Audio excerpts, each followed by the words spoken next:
Ito ang sikat na trending, dinarayo, pinipilahan, dinurumog na larang ng Barangay Pasil, Cebu City. Ngayon mga boss, malalaman natin kung gaano nga ba kasarap at bakit ito dinarayo ng karamihan. Nilarang ng Cebu mga boss. Okay mga boss, meron tayo ditong pyesa ng isda. Cream dory yan mga boss, yung parting ng mga taba. Meron din tayong itlog ng cream dory mga bossing. Meron din taba. Sa isang bagong isis na kawali mga boss, maglagay lang tayo ng konting mantika. Sa pagkakataon ito mga boss, unahin natin ang luya. Luyang dilaw. Sibuyas. Siling palay para may konting sipa ng anghang. Kamatis.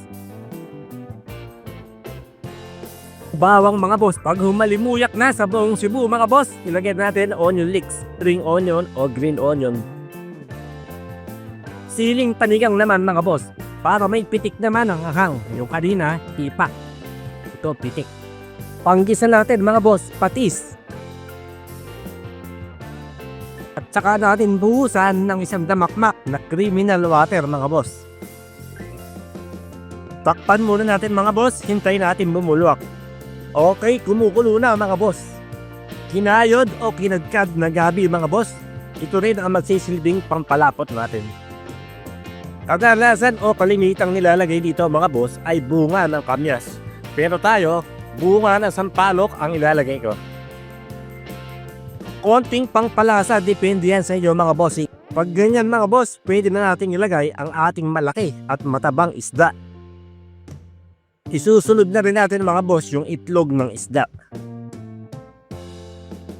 Medyo ilubog lang natin mga boss ng bagya. At syempre muli natin tatakpan. Timplahan na natin ang asin mga boss ayon sa inyong panlasa. Black beans o tause. Muli tayo maglalagay ng kamatis, luya, sibuyas at onion leeks. At okay na mga boss, ito na ang napakasarap na version ko ng nilarang, linarang o larang ng mga kapatid nating Cebuano.